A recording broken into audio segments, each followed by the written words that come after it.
ಭಾರತದ ಆಕ್ರೋಶಕ್ಕೆ ಪಾಪಿ ಪಾಕಿಸ್ತಾನ ತಲ್ಲಣಿಸಿ ಹೋಗಿದೆ, ತತ್ತರಿಸಿ ಹೋಗಿದೆ. ರಾಜತಾಂತ್ರಿಕ ಹೊಡೆತಕ್ಕೆ ಇದೀಗ ಉಗ್ರ ರಾಷ್ಟ್ರ ತತ್ತರಿಸಿ ಹೋಗಿದೆ. ಭಾರತದ ಜೊತೆಗೆ ಸಂಧಾನಕ್ಕೆ ನಿರಂತರವಾಗಿ ಈಗ ಪಾಕಿಸ್ತಾನ ಪ್ರಯತ್ನವನ್ನ ಮಾಡ್ತಾ ಇದೆ. ಅದಕ್ಕಾಗಿಯೇ ಪಾಕಿಸ್ತಾನ ಇದೀಗ ಮುಸ್ಲಿಂ ರಾಷ್ಟ್ರಗಳ ನೆರವನ್ನ ಕೇಳ್ತಾ ಇದೆ. ಭಾರತ ಜೊತೆಗೆ ಮಾತುಕತೆಯನ್ನ ಮಾಡಿಸಿ, ಸಂಧಾನವನ್ನ ಮಾಡಿಸಿ ಅಂತ ಹೇಳಿ ಸತತವಾಗಿ ಪ್ರಯತ್ನವನ್ನ ಮಾಡ್ತಾ ಇದೆ. ಪಾಕಿಸ್ತಾನ ಮಾತುಕತೆಗೆ ಭಾರತವನ್ನ ಒಪ್ಪಿಸುವಂತೆ ಮನವಿಯನ್ನ ಮಾಡ್ತಾ ಇದೆ. ಈಗಾಗಲೇ ಪಾಕಿಸ್ತಾನ ಇರಾನ್ ಮುಂದೆ ಕೂಡ ಗೋಗರ್ದಿದೆ. ಒಂದು ಸಲ ಭಾರತದ ಹತ್ರ ಮಾತನಾಡಿಸಿ ಅಂತ ಹೇಳಿ ಪಾಕಿಸ್ತಾನಕ್ಕೆ ಮತ್ತೆ ಮತ್ತೆ ಪ್ರಧಾನಿ ನರೇಂದ್ರ ಮೋದಿ ಎಚ್ಚರಿಕೆಯನ್ನ ಕೊಡ್ತಾನೆ ಇದ್ದಾರೆ. ಈಗಾಗಲೇ ರಾಜತಾಂತ್ರಿಕವಾಗಿ ನಾವು ಯಾವ ರೀತಿಯಾದಂತಹ ಒಂದು ದಿಟ್ಟ ನಿಲುವನ್ನ ತೆಗೆದುಕೊಂಡಿದ್ದೇವೆ, ಅದರಿಂದ ಪಾಕಿಸ್ತಾನಕ್ಕೆ ಯಾವ ರೀತಿಯಾಗಿ ಹೊಡೆತ ಬಿದ್ದಿದೆ ಅನ್ನೋದು ಗೊತ್ತಿದೆ. ಇಂತಹ ಸಂದರ್ಭದಲ್ಲಿ ಇಡೀ ಜಗತ್ತಿಗೆ ಪಾಕ್ನ ಈ ಪಾಪ ಕೃತ್ಯವನ್ನ ಭಾರತ ವಿವರಿಸ್ತಾ ಇದೆ. ಭಾರತದ ನಿಯೋಗಗಳಿಗೆ ಭಾರಿ ಬೆಂಬಲ, ಯಶಸ್ಸು ಕೂಡ ಸಿಗ್ತಾ ಇದೆ. ಇನ್ನು ಇರಾನ್ನಲ್ಲಿ ಪಾಕ್ ಪ್ರಧಾನಿ ಏನ್ ಹೇಳಿದ್ರು ಅನ್ನೋದನ್ನ ನೋಡೋಣ. Water issue with a neighbor, we are ready to talk to promote trade and also counter terrorism if they are serious. But if they choose to remain aggressor, then we shall defend our territory and our country like we have done a few days ago by the grace of God. But if they accept my offer of peace, then we will show that we really want peace, seriously and sincere. On water issue, ಇನ್ನು ನಿನ್ನೆ ಗುಜರಾತ್ ಪ್ರವಾಸದಲ್ಲಿದ್ದರು ಪ್ರಧಾನಿ ನರೇಂದ್ರ ಮೋದಿ, ಇವತ್ತು ಕೂಡ ಇದ್ದಾರೆ. ಇಂತಹ ಸಂದರ್ಭದಲ್ಲಿ ಪಾಕಿಸ್ತಾನಕ್ಕೆ ಮತ್ತೆ ಮತ್ತೆ ಎಚ್ಚರಿಕೆಯನ್ನ ಕೊಡ್ತಾ ಇದ್ದಾರೆ. ನಿನ್ನೆ ಏನ್ ಹೇಳಿದ್ರು ನೋಡೋಣ.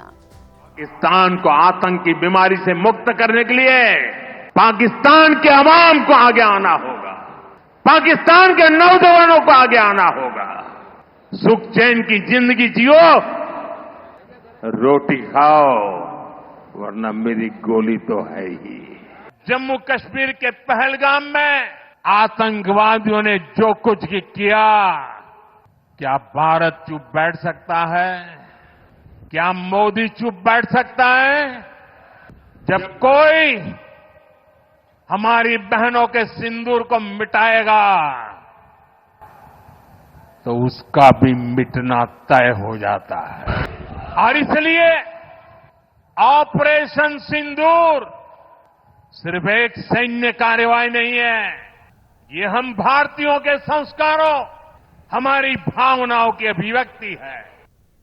ಕುತಂತ್ರಿ ಪಾಕಿಸ್ತಾನಕ್ಕೆ ಈಗಾಗಲೇ ಭಾರತ ದಿಟ್ಟ ಕ್ರಮಗಳನ್ನು ತೆಗೆದುಕೊಂಡು ದಿಟ್ಟ ನಿಲುವನ್ನು ಕೂಡ ತೋರಿಸಿದೆ. ಈಗಾಗಲೇ ಇಡೀ ವಿಶ್ವದ ಮುಂದೆ ಪಾಕಿಸ್ತಾನದ ಮರ್ಯಾದೆ ಕೂಡ ಹೋಗ್ತಾ ಇದೆ. ಎಲ್ಲ ರಾಷ್ಟ್ರಗಳು ಬೆಂಬಲವನ್ನು ಕೊಡ್ತಾ ಇವೆ ಭಾರತದ ನಿಲುವಿಗೆ. ಇಂತಹ ಸಮಯದಲ್ಲಿ ಪಾಕಿಸ್ತಾನಕ್ಕೆ ಇದೀಗ ಮಾತುಕತೆ ಇಲ್ಲದೆ ಬೇರೆ ಆಪ್ಷನ್ ಇಲ್ವಾ ಹೇಗಿತ್ತು?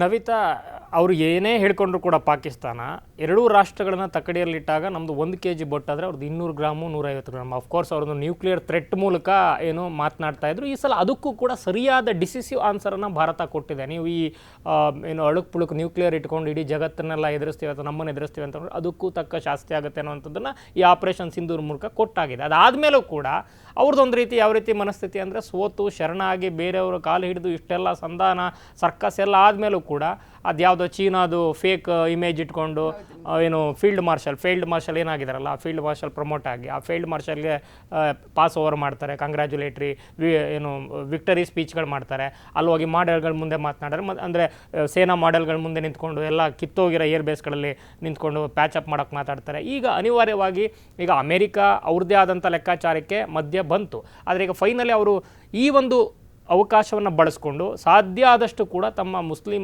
ರಾಷ್ಟ್ರಗಳ ಜೊತೆಗೆ ಒಂದಷ್ಟು ಎತ್ತುವಳಿ ಮಾಡಬೇಕು ಅನ್ನೋ ಪ್ರಕ್ರಿಯೆಯಲ್ಲಿದ್ದಾರೆ. ಯಾಕಂದರೆ ದಟ್ಟ ದಾರಿದ್ರ್ಯ ಇದೆ, ಒಂದು ಲೋನ್ ಮೇಲೆ ನಡೀತಾರಂತ ಲೋನ್ ವಾಪಸ್ ಕೊಡಬೇಕು, ಮತ್ತು ಈಗಾಗಲೇ ಅವರು ಮಿಲಿಟರಿ ಮಾಡರ್ನೈಸೇಷನನ್ನು ಮಾಡಬೇಕು ಅಂದರೆ ತಗೊಂಡಿರೋ ಲೋನ್ ಅವರು ಕೊಡಬೇಕು, ಮತ್ತು ಅದರಲ್ಲೇ ಉಗ್ರರು ಪರಿಹಾರ ಕೊಡಬೇಕು.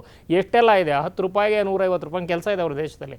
ಅದರ ನಡುವೆ ಇಷ್ಟೆಲ್ಲ ಮಾತನಾಡ್ತಾರೆ. ಮತ್ತು ಎರಡೂ ನಾಯಕರ ಟೋನ್ ಮತ್ತು ಟೆಕ್ಸ್ಚರನ್ನು ನೋಡಿದಂಥ ಸಂದರ್ಭದಲ್ಲಿ ಇಲ್ಲಿ ಕೇಳ್ತಾ ಇರೋದು ಯಾರು? ಶಹಬಾಜ್ ಶರೀಫ್ ಕೇಳ್ತಾ ಇರೋಂಥ ರೀತಿ ಹೇಳ್ಬೋದು, if they are serious against terrorism ನಮ್ಮ ಜೊತೆ ಮಾತುಕತೆಗೆ ಬನ್ನಿ ಅಂತ.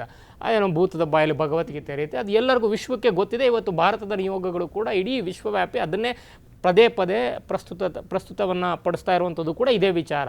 ಅವರು ಮಾತಲ್ಲಿ ಹೇಳೋದೊಂದು, ಕೃತಿಯಲ್ಲಿ ಮಾಡೋದೊಂದು. ಸೊ ಹಾಗಾಗಿ ಇದನ್ನು ಭಾರತ ಇಷ್ಟು ದಿವಸ ಸಹನೆಯಿಂದ ಕಾದಿತ್ತು, ಈ ಸಲ ಸರಿಯಾಗಿ ಪ್ರತಿಕ್ರಿಯೆಯನ್ನು ಕೊಟ್ಟಿದೆ ಮತ್ತು ಇದಕ್ಕೂ ಭೀಕರವಾಗಿ ಪ್ರತಿಕ್ರಿಯೆಯನ್ನು ಮುಂದಿನ ದಿನಗಳಲ್ಲಿ ಕೊಡುತ್ತೆ ಅನ್ನೋಂಥ ಒಂದು ವಸ್ತುಸ್ಥಿತಿಯನ್ನು ಎಲ್ಲ ಕಡೆ ಹರಡಿಸ್ತಾ ಇದೆ. So at the same time ಭಾರತದ ಪ್ರಧಾನಿ ನರೇಂದ್ರ ಮೋದಿ ಏನು ಹೇಳ್ತಾ ಇದ್ದಾರೆ, ಕ್ಲಿಯರಾಗಿ ಹೇಳಿದ್ರು, ಆರಾಮಾಗಿ ರೊಟ್ಟಿಗಿಟ್ಟು ತಿನ್ಕೊಂಡು ಯುವಕರು ಭಯೋತ್ಪಾದನೆಗೆಲ್ಲ ಹಿಡಿದ್ರೆ ಒಳ್ಳೆ ಜೀವನ ಕಟ್ಕೊಳ್ಳಿ, ಇಲ್ಲಾಂದರೆ ನಮ್ಮ ಮಿಲಿಟ್ರಿ ಗುಂಡುಗಳಂತೂ ಕಾಯ್ತಾ ಇದ್ದಾವೆ, ನಿಮಗೆ ಸರಿಯಾಗಿ ತಿನ್ನಿಸ್ತವೆ, ಏನು ತಿನ್ನಿಸ್ಬೇಕು ಅದನ್ನಂತ ಕ್ಲಿಯರಾಗಿ ಹೇಳ್ತಾ ಇದ್ದಾರೆ. ಸೊ ನಮ್ಮ ಟೋನ್ ಆ್ಯಂಡ್ ಟೆಕ್ಸ್ಚರನ್ನು ನೋಡಿದಂಥ ಸಂದರ್ಭದಲ್ಲಿ ಮಾತಾಡಿಸಿ ಪ್ಲೀಸ್ ಅಂತ ಕೇಳ್ತಾ ಇರುವಂಥದ್ದು ಪಾಕಿಸ್ತಾನ. ಅವ್ರು ಏನೇ ಹೇಳ್ಬೋದು, ನಾವು ಉತ್ತರವನ್ನು ಕೊಟ್ಟಿದ್ದೀವಿ, ಭಾರತದ ಜೆಟ್ಗಳನ್ನು ಹೊಡೆದಾಕಿದ್ದೀವಿ, ಅವ್ರ ಕ್ಷಿಪಣಿಗಳನ್ನು ಹೊಡೆದಾಕಿದ್ದೀವಿ, ಏನೇ ಅಲ್ಲಿ ಜನರನ್ನು ಮೂರ್ಖನ್ನು ಮಾಡೋ ಪ್ರಯತ್ನಗಳನ್ನು ಮಾಡ್ತಾ ಇದೆಯೇ ಹೊರತು ಜಾಗತಿಕವಾಗಿ ಮತ್ತು ಭಾರತದಲ್ಲಿ ಪ್ರತಿಯೊಬ್ಬರಿಗೂ ಗೊತ್ತಿದೆ ನಮ್ಮ ಭಾರತೀಯ ಸೇನೆ ಯಾವ ರೀತಿ ಅಡ್ವಾನ್ಸ್ಮೆಂಟನ್ನು ತಗೋತು, ವಿಕ್ಟರಿನ ತಗೋತು ಅಂತ. ಸೊ ಅದು ವಿತ್ ಸ್ಯಾಟಲೈಟ್ ಇಮೇಜಸ್ ಪ್ರೂವ್ ಆಗಿದೆ. ಸೊ ಈ ಹಿನ್ನೆಲೆಯಲ್ಲಿ ಅವ್ರಿಗೆ ಈ ಮೊನ್ನೆಯಿಂದ ಒಂದು ವಾರ 15 ತಿಂಗಳಲ್ಲಿ ಯುದ್ಧ ಆಗಿದೆ ಅನ್ನೋದನ್ನು ಬಿಟ್ಟರೆ, ಒಂದು ಪ್ರತಿಕ್ರಿಯೆ ಆಗಿದೆ ಅನ್ನೋದು ಬಿಟ್ಟರೆ, ಕಳೆದ 1 ದಶಕದಲ್ಲಿ ಯುದ್ಧವನ್ನು ಮಾಡದೆಯೂ ಕೂಡ ಪಾಕಿಸ್ತಾನವನ್ನು ಹಂತವಾಗಿ ಸೋಲಿಸ್ಕೊಂಡು ಬಂದಿದೆ ಭಾರತ. ಇವತ್ತು ಇಷ್ಟು ನಿಷ್ಕ್ರಿಯವಾಗಿ, ಇಷ್ಟೊಂದು ಅಸ್ಪೃಶ್ಯವಾಗಿ ಪಾಕಿಸ್ತಾನ ಕಾಣಿಸ್ತಾ ಇದೆ ಅಂದರೆ ಬಿಕಾಸ್ ಆಫ್ ಭಾರತದ ರಾಜತಾಂತ್ರಿಕ ಯಶಸ್ಸು ಮತ್ತು ಇಡೀ ವಿಶ್ವವ್ಯಾಪಿಯಲ್ಲಿ ಅದನ್ನು ಮುಸ್ಲಿಂ ಕಂಟ್ರಿಗಳಲ್ಲೇ ಐಸೋಲೇಟ್ ಮಾಡಿರುವಂಥ ಒಂದು ತಾಕತ್ತು, ಭಾರತದ ತಾಕತ್ತು ಮತ್ತು ಜಾಣ್ಮೆಯ ಕಾರಣದಿಂದಾಗಿ. ಅದೇ ಕಾರಣಕ್ಕೆ ಇವತ್ತು ಮುಸ್ಲಿಂ ರಾಷ್ಟ್ರಗಳಿಗೆ ಹೋಗಿ ಮೊದಲು ಗ್ರೌಂಡ್ ಲೆವೆಲಲ್ಲಿ ಅಥವಾ ಆ ಒಂದು ಮುಸ್ಲಿಂ ರಾಷ್ಟ್ರಗಳಲ್ಲಿ ಬೇಸ್ ಲೆವೆಲಲ್ಲಿ ಒಂದು ಸಪೋರ್ಟನ್ನು ತಗೊಂಡು, ದುಡ್ಡನ್ನು ಕೂಡ ತಗೊಂಡು, ಇರಾನ್ ಅಂತ ರಾಷ್ಟ್ರಗಳು, ಈಗ ಅಜರ್ಬೈಜನ್ನು, ಟರ್ಕಿ ಆಲ್ರೆಡಿ ಸಪೋರ್ಟಿಗಿದೆ, ಬಾಕಿ ರಾಷ್ಟ್ರಗಳು ಕತಾರು, ದುಬೈ ಮತ್ತು ಎಲ್ಲ ಮುಸ್ಲಿಂ ರಾಷ್ಟ್ರಗಳನ್ನು ಸಪೋರ್ಟನ್ನು ತಗೊಂಡು ನಂತರ ಪಾಶ್ಚಿಮಾತ್ಯ ರಾಷ್ಟ್ರಗಳ ಒಂದು ರಕ್ಷಣಾ ವ್ಯವಸ್ಥೆಯ ಮೂಲಕ, ಅವರ ಒಂದು ಸಪೋರ್ಟ್ ಮೂಲಕ ಭಾರತಕ್ಕೆ ಸಾಧ್ಯ ಆದಷ್ಟು ಮುಂದೆ ತೊಂದರೆ ಕೊಡೋಣ ಅನ್ನೋ ಒಂದು ಲೆಕ್ಕಾಚಾರ ಇರ್ಬೋದು. ಆದರೆ ಭಾರತ ಇವಾಗ ಕ್ಲಿಯರಾಗಿ ಹೇಳಿದೆ, ನಾಳೆನೂ ಕೂಡ ಅದನ್ನೇ ಹೇಳ್ತಾ ಇದೆ, ಮಾಡು ಕೂಡ ತೋರಿಸುತ್ತೆ, ತೊಂದರೆಗಳನ್ನು ಸಹಿಸಲ್ಲ, ಅದಕ್ಕೆ 10 ಪಟ್ಟು 100 ಪಟ್ಟು ಪ್ರತಿಕ್ರಿಯೆಯನ್ನು ನಾವು ಕೊಡ್ತೀವಿ ಅನ್ನೋಂಥದ್ದನ್ನು ಕ್ಲಿಯರಾಗಿ ತೋರಿಸಿ ಅದನ್ನು ಪದೇ ರಿಮೈಂಡ್ ಮಾಡ್ತಾ ಇದೀವಿ ನಾವು. ಎಸ್ ಪಟೇಲ್ ರೀ, ಪಾಕಿಗೆ ಪದೇ ಈಗ ವಾರ್ನಿಂಗ್ ಅನ್ನು ಕೂಡ ಮಾಡುವಂಥ ಕೆಲಸಗಳು ಕೂಡ ಆಗ್ತಾ ಇರುವಂತಹ ಸಂದರ್ಭದಲ್ಲಿ ಪಾಕಿಸ್ತಾನ ಅಂತೂ ಬುದ್ಧಿ ಕಲಿಯುವ ಲಕ್ಷಣಗಳು ಕಾಣಿಸ್ತಾ ಇದೆಯಾ ಹೇಗೆ? ನಮ್ಮ ಶತ್ರು ರಾಷ್ಟ್ರ ಪಾಕಿಸ್ತಾನ ಈಗಾಗಲೇ ಜಗತ್ತಿನ ಮುಂದೆ ಬೆತ್ತಲಾಗಿರ್ತಕ್ಕಂಥದ್ದು.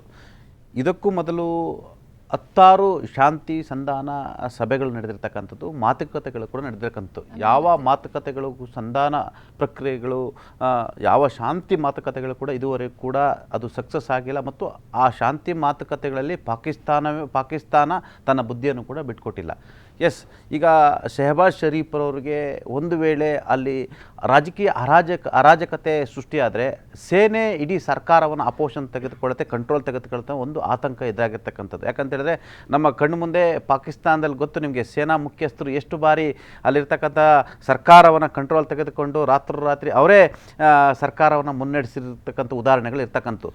ಪಾಕಿಸ್ತಾನದಲ್ಲಿ ಕೂಡ ಅಂಥ ಸ್ಥಿತಿ ನಿರ್ಮಾಣ ಆಗೋ ಸಾಧ್ಯತೆ ಇದೆ ಅಂತ ಹೇಳ್ತಿರ್ತಕ್ಕಂಥದ್ದು. ಅಲ್ಲಿ ಈಗಾಗಲೇ ಅಲ್ಲಿ ಸಾಮಾಜಿಕ ಅರಾಜಕತೆ ಇದೆ. ಅಂದರೆ ನಾನು ಸಾಮಾಜಿಕ ಅರಾಜಕತೆ ಅಂತ ಹೇಳಿದ್ರೆ ಇಡೀ ಸರ್ಕಾರ ಮತ್ತು ಸೇನೆಯನ್ನು ಉಗ್ರ ಸಂಘಟನೆಗಳ ಕಪಿಮುಷ್ಟಿಯಲ್ಲಿ ಇರತಕ್ಕಂಥದ್ದು. ಆ ಉಗ್ರ ಸಂಘಟನೆಗಳ ನಿರ್ಧಾರದ ಮೇಲೆ ಕೆಲವೊಂದು ನಿರ್ಧಾರವನ್ನು ತೆಗೆದುಕೊಳ್ತಿರ್ತಕ್ಕಂಥದ್ದು. ನಿಮಗೆ ಗೊತ್ತಿರಲಿ, ಪಾಕಿಸ್ತಾನದ ಅನೇಕ ಶಾಲೆಗಳ ಮೇಲೆ, ಮಸೀದಿಗಳ ಮೇಲೆ, ಮಾರ್ಕೆಟ್ಗಳ ಮೇಲೆ ಅಲ್ಲಿನ ಉಗ್ರರೇ ಬಾಂಬ್ ಹಾಕ್ತಾರೆ. ಅದು ಯಾಕೆ ಬಾಂಬ್ ಹಾಕ್ತಾರೆ ಅಂತ ಹೇಳಿದ್ರೆ ಅವರ ಮಾತು ಕೇಳಿದ ಸಂದರ್ಭದಲ್ಲಿ ಅವರು ಬಾಂಬ್ ಹಾಕುವ ಮುಖಾಂತರ ಅವರ ಮಾತನ್ನು ಕೇಳಿಸ್ಕೊಳ್ತಿರ್ತಕ್ಕಂಥದ್ದು.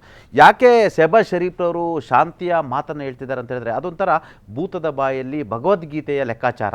ಯಾಕೆ ಈಗಾಗಲೇ ಸಿಂಧೂ ನದಿ ನೀರಿನ ವಿಚಾರದಲ್ಲಿ ನಾವು ಸ್ಟಾಪ್ ಮಾಡ್ತಿರ್ತಕ್ಕಂಥದ್ದು ಪಾಕಿಸ್ತಾನಕ್ಕೆ ದೊಡ್ಡ ಹೊಡೆತ ಕೊಟ್ಟಿರ್ತಕ್ಕಂಥದ್ದು. ಪಾಕಿಸ್ತಾನದಲ್ಲಿ 40-50% ಪಾಕಿಸ್ತಾನಕ್ಕೆ ಆದಾಯದ ಮೂಲ ಅಂತಂದರೆ ಕೃಷಿ. ಯಾಕಂದರೆ ಅಲ್ಲಿನ ಜನ ಕೃಷಿಯನ್ನೇ ನಂಬಿ ಬದುಕ್ತಿರ್ತಕ್ಕಂಥದ್ದು. ಈ ಸಿಂಧೂ ನದಿಯ ನೀರನ್ನು ನಾವು ಪದೇ ತೆರೆದು ನಿಲ್ಲಿಸೋದ್ರಿಂದ ಪಾಕಿಸ್ತಾನದಲ್ಲಿ ಭಾಳಷ್ಟು ಬೆಳೆ ನಷ್ಟ, ಅಪಾರ ಹಾನಿ ಆಗ್ತಿರ್ತಕ್ಕಂಥದ್ದು. ಇದು ಎಲ್ಲ ಒಂದು ಕಡೆ ರೈತರನ್ನು, ಅಲ್ಲಿರ್ತಕ್ಕಂಥ ಜನರನ್ನು ಆಕ್ರೋಶಭರಿತವಾಗಿ ಮಾಡ್ತಿರ್ತಕ್ಕಂಥದ್ದು. ಸರ್ಕಾರದ ವಿರುದ್ಧ ಅಲ್ಲಿರ್ತಕ್ಕಂಥ ಜನರು ಮಾತನಾಡಲಿಕ್ಕೆ ಆರಂಭಿಸಿರ್ತಕ್ಕಂಥ ಒಂದು ಭಾಗ. ಮತ್ತೊಂದು ಕಡೆ ರಾಜತಾಂತ್ರಿಕವಾಗಿ ಮೊದಲನೇ ಹೊಡೆತ ಕೊಟ್ಟಿರ್ತಕ್ಕಂಥದ್ದು ಇಂಟರ್ನ್ಯಾಷನಲ್ ಮಾನಿಟರಿ ಫಂಡು 8,500 ಕೋಟಿಯನ್ನು ರಿಲೀಸ್ ಮಾಡ್ತು. ಭಾರತ ಇದು ಉಗ್ರ ಸಂಘಟನೆಗಳಿಗೆ ನೆರವಿಗೆ ಮತ್ತು ಭಯೋತ್ಪಾದನೆಗೆ ಬಳಸ್ಕೊಳ್ಳುತ್ತೆ ಅಂತೇಳಿ ಯಾವ ಗಂಭೀರ ಆರೋಪವನ್ನು ಮಾಡ್ತು, ಕೊಡಬೇಡಿ ಅಂತೇಳಿ ದಾಖಲೆ ಸಮೇತ ಸಾಕ್ಷಿಗಳನ್ನು ಮುಂದಿಡ್ತು. ಅದಾದ ಬಳಿಕ ಇಂಟರ್ನ್ಯಾಷನಲ್ ಮಾನಿಟರಿ ಫಂಡಿಂದ ಒಂದಷ್ಟು ಗೈಡ್ಲೈನ್ಸನ್ನು ಹೊಡೆದ್ರು. ಆ ಗೈಡ್ಲೈನ್ಸ್ ಪ್ರಕಾರ ನೀವು ಹಣವನ್ನು ಖರ್ಚು ಮಾಡಬೇಕು ಅನ್ನೋ ಮುಖಾಂತರ ಪಾಕಿಸ್ತಾನಕ್ಕೆ ಎಲ್ಲ ಒಂದು ಕಡೆ ಸ್ಟ್ರಾಂಗ್ ಆಗಿ ಬ್ಯಾರಿಕೇಡನ್ನು ಹಾಕ್ತು. ಇದೀಗ ವಿಶ್ವಸಂಸ್ಥೆ ಬೇರೆ ಕಡೆಯಿಂದಲೂ ಕೂಡ ಹಣಕಾಸು ನಿಧಿಗಳಿಂದಲೂ ಕೂಡ ಈಗಾಗಲೇ 1,70,000 ಕೋಟಿ ಹಣವನ್ನು ಕೇಳ್ತಿರ್ತಕ್ಕಂಥ ಈ ಹಣವನ್ನು ಕೂಡ ಎಲ್ಲೊಂದು ಕಡೆ ಈಗಾಗಲೇ ಅಣುಬಾಂಬ್ನ ಘಟಕಗಳ ಆಧುನೀಕರಣ ಮತ್ತು ಹೊಸದಾಗಿ ಪರಮಾಣುಗಳನ್ನು ಎಲ್ಲೊಂದು ಕಡೆ ತಯಾರು ಮಾಡಲಿಕ್ಕೆ ಬಳಸ್ಕೊಳ್ತಾರೆ ಅಂತೇಳಿ ಗಂಭೀರವಾಗಿ ಆರೋಪವನ್ನು ಮತ್ತು ಸಾಕ್ಷಿ ಸಮೇತ ನಮ್ಮ ದೇಶ ರಾಜತಾಂತ್ರಿಕ ಮಟ್ಟದಲ್ಲಿ ವಿಶ್ವದ ಗಮನಕ್ಕೆ ತಿಳಿಸಿರೋದು ಕೂಡ ಅವರಿಗೆ ಅದು ಹಿನ್ನಡೆ ಆಗ್ತಿರ್ತಕ್ಕಂಥ. ಹಾಗಾಗಿ ಮೊದಲೇ ಅಂತರವಾಗಿ ಶಹಬಾಜ್ ಶರೀಫ್ ಯಾರನ್ನು ಕೇಳಿದ್ರು ಪಾಕಿಸ್ತಾನವನ್ನು ಯಾರು ನಂಬಲ್ಲ, ಅದೊಂದು ಉಗ್ರ ಸಂಘಟನೆಯ ಕಂಟ್ರೋಲ್ ಇರ್ತಕ್ಕಂಥ ದೇಶ. ಹಾಗಾಗಿ ತಮ್ಮ ಸಹೋದರ ದೇಶಗಳು ತಮ್ಮದೇ ಜಾತಿಯ ಅಲ್ಪಸಂಖ್ಯಾತ ದೇಶಗಳಾಗಿರ್ತಕ್ಕಂಥ ಇರಾನ್, ಅಜರ್ಬೈಜಾನ್ ಸೇರಿತ ಆ ರಾಷ್ಟ್ರಗಳ ಮುಖಾಂತರ ಮೊದಲು ಕೈಕಾಲಿಡಿದು ನಾವು ಶಾಂತಿ ಮಾತುಕತೆಗೆ ಇದ್ದೀವಿ ಅಂತ ಒಂದು ಹೇಳೋ ಮುಖಾಂತರ ಅವ್ರ ಮುಖಾಂತರ ಭಾರತಕ್ಕೆ ವಿಶ್ವದಲ್ಲಿ ಒತ್ತಡ ಇಡಲಿಕ್ಕೆ ಪ್ರಯತ್ನವನ್ನು ಮಾಡ್ತಿರ್ತಕ್ಕಂಥ. ಆದರೆ ಶಹಬಾಜ್ ಶರೀಫ್ ಅವರು ಪಾಕಿಸ್ತಾನದಲ್ಲಿ ಉಗ್ರ ನೆಲೆಗಳನ್ನು ಸ್ವತಃ ಅವರೇ ಧ್ವಂಸ ಮಾಡಿ ಉಗ್ರರನ್ನು ಜೈಲಿಗೆ ಹಾಕಿ ಸಂಪೂರ್ಣ ಭಯೋತ್ಪಾದನೆ ಮಟ್ಟ ಹಾಕಿ ನಂತರ ಭಾರತದ ಜೊತೆಗೆ ಶಾಂತಿ ಮಾತುಕತೆಗೆ ಬಂದರೆ ಮಾತ್ರ ಅದು ನಿಜವಾದ ಶಾಂತಿ ಮಾತುಕತೆ ಆಗುತ್ತೆ.